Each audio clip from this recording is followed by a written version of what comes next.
Em Quatro Marcos, você conta com o serviço especial da Borracharia Brasil. Não ande de pneu murcho, aqui é tudo calibrado. Borracharia Brasil, em Quatro Marcos, na Avenida São Paulo. Saída para Araputanga.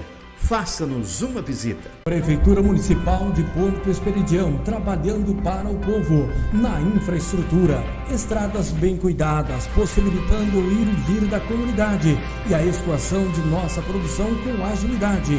Na saúde, Porto Esperidião realiza o maior enfrentamento de saúde da história para evitar a proliferação da Covid-19. Na educação, melhores condições de trabalho para os professores, gerando mais aprendizado aos alunos.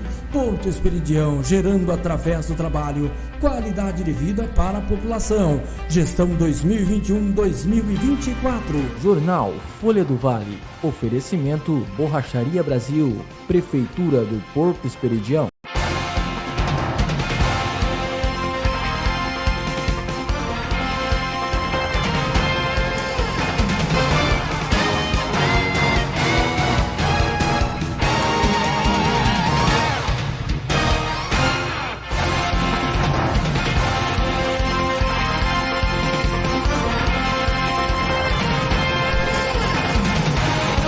Boa tarde, iniciamos aqui mais essa edição do Jornal Folha do Vale. Uma ótima segunda-feira a cada um de vocês que fazem aí todos os dias a presença aqui conosco na TV Folha do Vale. Dia 2/1/2023, iniciamos aí um novo ano, uma nova história. São 363 dias a partir de hoje, né, para ser cumprido. E vamos 364 dias a partir de hoje para ser cumpridos, e vamos cumprir eles aí com muita paz, alegria e amor a cada um de vocês, viu? Trazendo a notícia, deixando você muito bem informado, Luiz Inácio Lula da Silva aí toma posse. Tem também o falecimento do nosso rei Pelé. Vamos trazer aqui a primeira reportagem do dia. Luiz Inácio, nesse dia 1º de janeiro de 2023, aí, tomou posse. Vamos ver como é que foi. Lula deixou o hotel às 2h20 da tarde em carro fechado. Ao chegar à esplanada dos ministérios, trocou de veículo e quebrou o protocolo ao desfilar no Rolls-Royce presidencial com o vice-presidente e as esposas. No Congresso Nacional, Lula e Alckmin foram recebidos pelos presidentes do Senado, Rodrigo Pacheco, e da Câmara, Arthur Lira. Já dentro do plenário, Ulisses Guimarães, Lula foi cumprimentado por diversos parlamentares e chefes de Estado de outros países. Coube a Pacheco, presidente do Congresso, iniciar a solenidade de posse de Luiz Inácio Lula da Silva como presidente e Geraldo Alckmin como vice. Convido o excelentíssimo presidente da República eleito, o senhor Luiz Inácio Lula da Silva, a prestar o compromisso constitucional. Prometo manter, defender e cumprir a Constituição, observar as leis, promover o bem geral do povo brasileiro, sustentar a união, a integridade e a independência do Brasil. No primeiro discurso como presidente, Lula lembrou dos seus governos anteriores, criticou o legado que o governo Bolsonaro deixa e agradeceu ao Congresso Nacional pela aprovação da chamada PEC do Estouro, que garante ao novo governo um gasto extra de 200 bilhões de reais. Ao falar sobre a recomposição de recursos para a área da saúde que o novo governo vai fazer, Lula chamou de estúpida a regra fiscal que limita o crescimento dos gastos públicos e voltou a afirmar que ela será revogada. O SUS é provavelmente a mais democrática das instituições criada pela Constituição de 88. Certamente por isso foi a mais perseguida desde então e foi também a mais prejudicada por uma estupidez chamada teto de gastos que haveremos de revogar. Rodrigo Pacheco desejou boa sorte a Lula e Alckmin e cobrou uma boa condução da economia. Destacou a importância de se aprovar uma reforma tributária e uma nova regra para controlar os gastos públicos. Lula participou da revista As Tropas Militares e seguiu para o Rolls-Royce presidencial para se encaminhar ao Palácio do Planalto. 12 anos após deixar o Palácio do Planalto, Lula volta a subir a rampa como presidente da República, agora pela terceira vez. Daqui, Lula vai comandar o país pelos próximos 4 anos. O presidente subiu a rampa acompanhado de representantes da sociedade civil, entre eles o cacique Raoni. A catadora Aline Souza teve a responsabilidade de entregar a faixa para Lula. O presidente ouviu o hino nacional mais uma vez e no parlatório, diante da Praça dos Três Poderes, discursou. Mas quero me dirigir também aos que optaram por outros candidatos. Vou governar para 215 milhões de brasileiros e brasileiras e não apenas para quem votou em mim. Vou governar para todos e todas, olhando para o nosso luminoso futuro em comum e não pelo retrovisor de um passado de divisão e intolerância. Ainda no Palácio do Planalto, Lula cumprimentou os chefes de Estado estrangeiros e deu posse aos 37 ministros de Estado. Depois seguiu para o Itamaraty, onde um jantar foi oferecido aos convidados.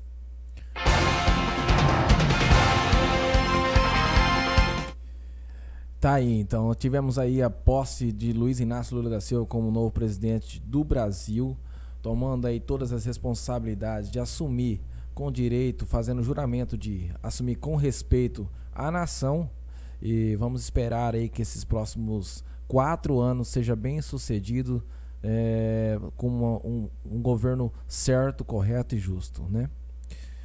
Vamos trazer aqui uma cena de comentário. Alterações do Pix, viu? Já se preparem, pode ficar preparados, porque a gente vai ter novas regras sobre o limite de transação do Pix. As novas regras sobre o limite de transação do Pix começaram a vigorar a partir de segunda-feira. Com alterações, as operações do sistema de pagamento instantâneo do Banco Central, deixaram de ter o valor limite por transação. Será possível, por exemplo, transferir todo o limite diário disponível na conta em um único envio. Não haverá também limites para transferência para contas de pessoas jurídicas, como empresas, que agora será determinado pelas regras de cada instituição financeira. Outra mudança é o limite noturno. Os usuários poderão escolher se querem que a faixa de horário que limita o valor das operações noturnas comece apenas depois das 22 horas e não a partir das 20, como é atualmente. E outras regras serão referentes à funcionalidade de saques e troco de ferramentas, né? No momento, é possível sacar apenas R$500 na via Pix durante o dia e R$1.100 durante o período noturno. A partir de 2023, os limites passarão para R$3.000 e R$1.000, respectivamente. Tá aí, algumas atualizações, né, e mudanças sobre o limite de transações de Pix. Então já começou a fazer essas mudanças aí, ter vigor em mudança diferenciada. Agora está com mais liberação. Vamos esperar o que vai ser o decorrer, né? A gente tem muitos comentários, muitas pessoas falam sobre o Pix. É um modelo diferente que veio para ajudar muita gente, que esse modelo aí não cobra, o Pix é gratuito, e vamos esperar que continue assim, né? A liberação aumentou, agora a gente pode transitar maior valores, porém a gente está nessa expectativa aí que não seja taxado, e tomara que não seja mesmo. Vamos voltando aqui. Morreu aí o nosso craque, né? 3 Copas do Mundo aí foi pelo nome dele. Morre aí o Pelé, o nosso querido Pelé. Vamos dar uma olhada. Não, o Pelé mesmo, não tem, mas o Edson vai morrer qualquer dia. O Edson, sem dúvida. Quando tiver que chegar a minha vez, não tem que estar preocupado. Né? E Pelé tem um Pelé, eu sempre brinco. A dona Celeste e o seu Dondinho fecharam a fábrica, não tem outro Pelé. Pode aparecer até melhor que o Pelé, mais que o Pelé, mas outro Pelé não vai aparecer.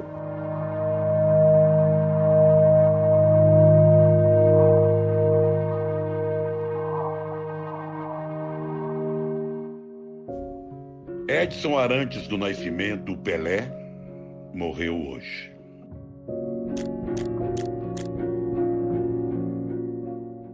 uma lenda, um gênio da sua arte, o futebol. 3 vezes campeão do mundo pela seleção brasileira, 2 vezes campeão mundial interclubes, mais de 1.200 gols.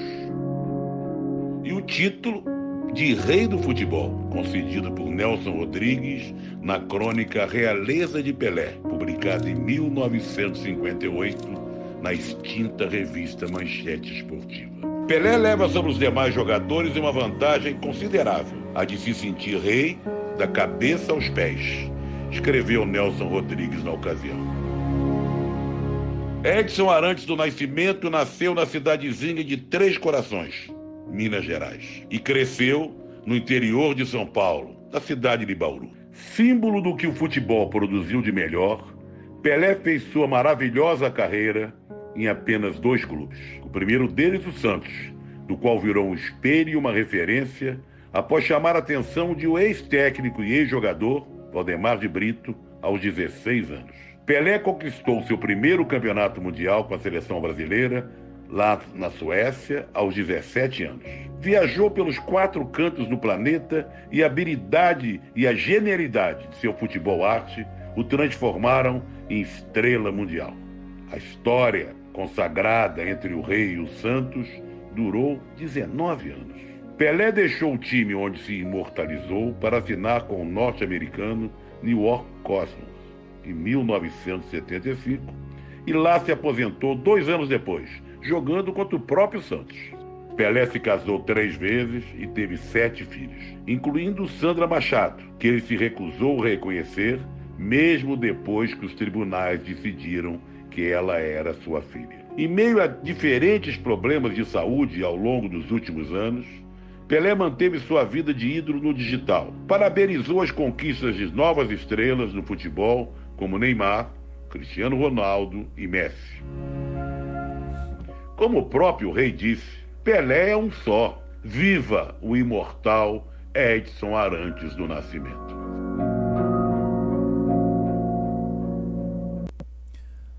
Tivemos aí a perca do nosso craque, né? Um craque consagrado mundialmente, o Pelé. Levou aí 3 Copas do Mundo aí para o Brasil, trouxe aí o troféu 3 vezes para casa. E é uma perca grande aí no nosso Edson Arantes.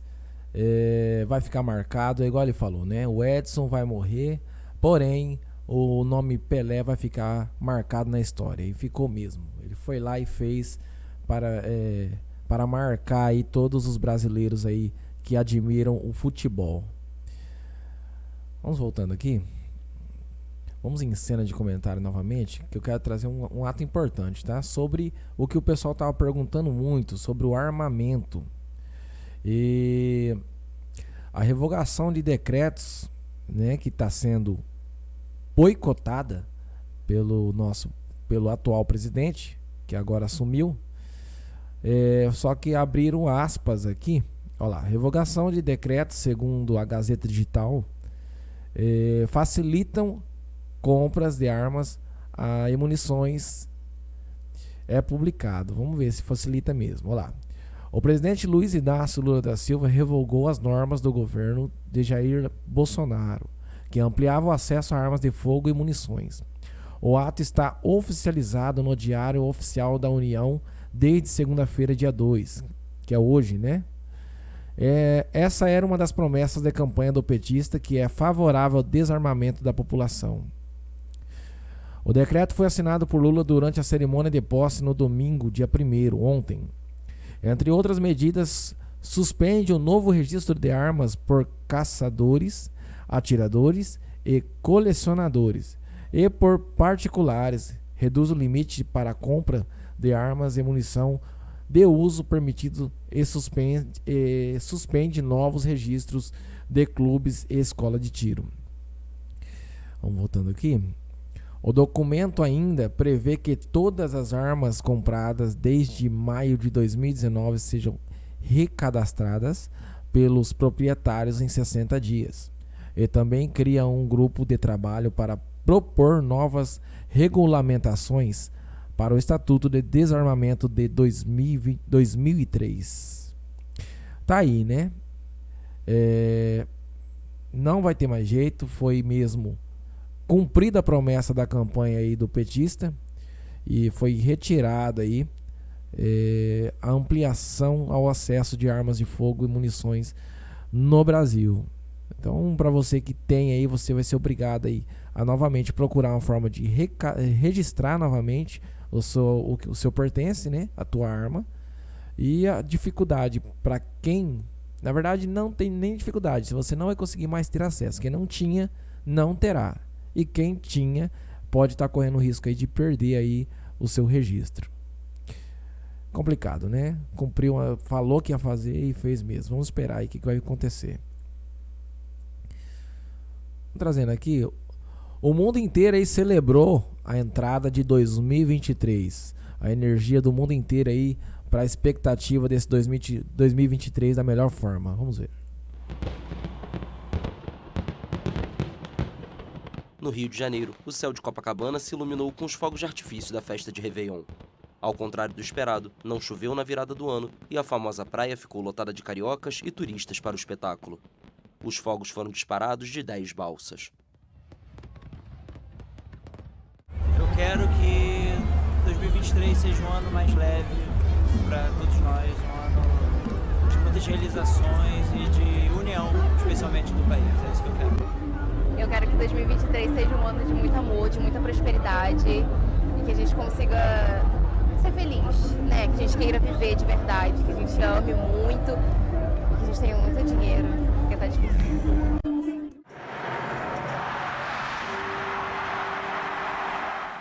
Em Nova York, a tradicional queda da bola gigante na Times Square marcou a chegada de 2023.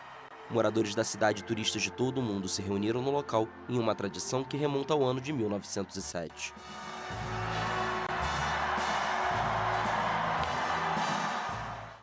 Os londrinos comemoraram o Ano Novo no Rio Tâmisa pela primeira vez desde 2019. Um impressionante show de fogos na roda gigante London Eye reuniu cerca de 100 mil pessoas.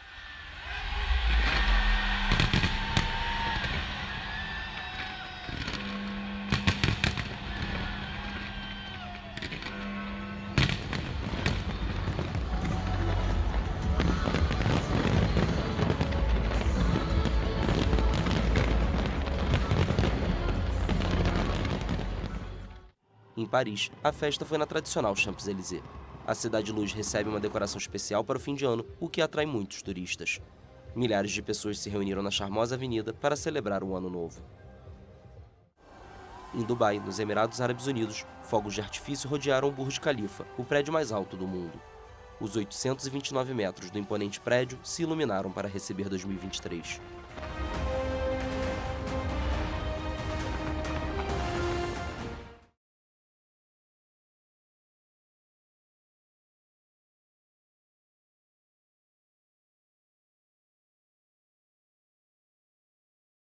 Aí, celebrado da melhor forma, o mundo inteiro aí trouxe energias, expectativas boas para 2023. É o que eu desejo também a cada um de vocês, né, que estão iniciando o ano agora, 2023, seja de muita felicidade, prosperidade, saúde e paz. Que todo mundo conquiste os objetivos da melhor forma possível aí. É o meu desejo a cada um de vocês nesse ano 2023 para você, tá bom? Vamos trazendo aqui, gente, após uma notícia boa, né, que é a virada do ano, com muita festividade, a gente soube aí da perca do nosso querido Papa Bento XVI. Tivemos a perca aí do nosso Papa. Bento XVI visitou o Brasil em 2007. 6 anos depois, virou o primeiro Papa a renunciar desde Gregório XII em 1415.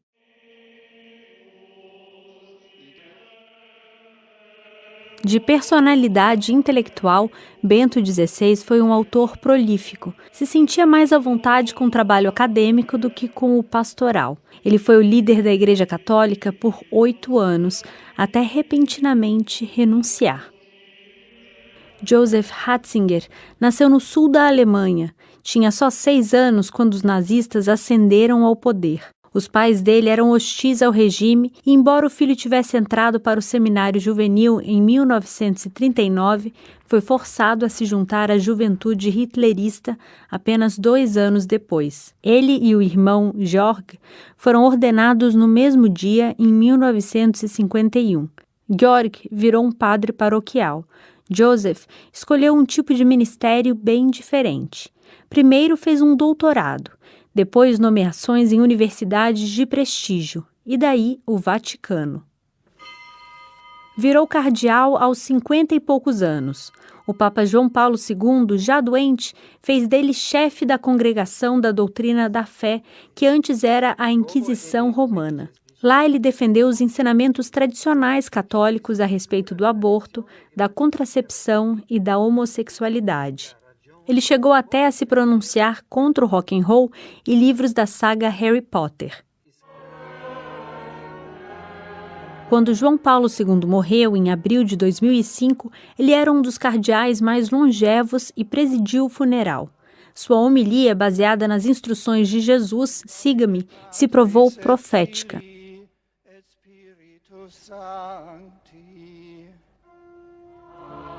Depois de 4 rodadas de votação, a fumaça branca da Capela Sistina anunciou a escolha do cardeal Ratzinger, o papa mais velho em 275 anos. Como Papa Bento XVI, ele tentou reevangelizar o Ocidente. Foi uma tentativa de reverter o secularismo na Europa e na América do Norte. Mas isso implicou o reconhecimento do declínio da influência da Igreja Católica em seu centro tradicional.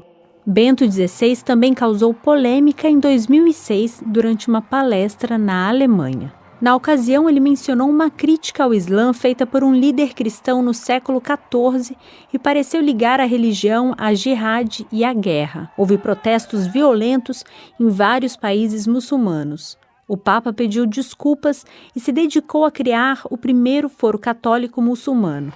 O episódio parece tê-lo disciplinado, e em visitas como esta ao Reino Unido, Bento XVI exibiu simpatia pastoral e advertiu contra a marginalização da religião. I cannot but voice my concern at the increasing marginalization of religion, particularly of Christianity, that is taking place in some quarters, even in nations which place a great emphasis on tolerance. Mas, de volta a Roma, a Igreja começava a se deparar com os escândalos de abuso sexual cometidos por padres ao redor do mundo. Ele foi forçado a negar que tinha tido qualquer papel em acobertar os abusos, mas as denúncias continuaram a se avolumar. Mais tarde, ele admitiu ter cometido erros na condução do tema. Ad conditionem certam perveni vires meas. Em fevereiro de 2013, após quase 8 anos no comando da Igreja, ele chocou o mundo ao anunciar que renunciaria ao final daquele mês, citando a idade avançada e a saúde frágil. A eleição de seu sucessor, Papa Francisco, representou um rompimento com muito do que Bento XVI defendia. O desafio era encontrar um líder que pudesse encurtar o crescente abismo entre o Vaticano, de doutrina conservadora, e a Igreja ao redor do mundo. Bento XVI legou a seu sucessor os desafios que tanto o esgotaram: os escândalos de abuso sexual infantil e o encolhimento das congregações no Ocidente. Bento XVI defendeu os credos da Igreja e os ensinou com convicção. Morreu como viveu, pensando e escrevendo a respeito de como defender e avançar esses credos no mundo cada vez mais secular.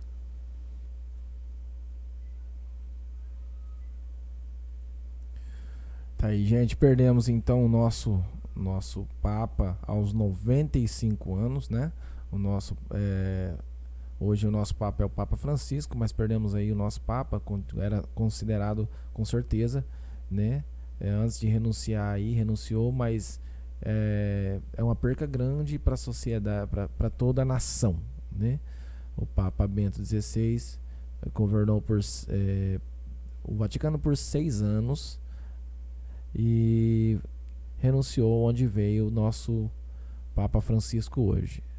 Então tivemos a perca aí de dois grandes nomes, né? Nosso Papa Bento XVI e também o nosso querido Pelé. Nós vamos encerrar hoje o jornal aqui. Vamos ficando por aqui com o jornal Folha do Vale. E agradecer a cada um de vocês que fazem todos os dias aí presença conosco, estão junto e presente todos os dias aí na audiência conosco. Encerramos aqui mais essa edição do jornal Folha do Vale.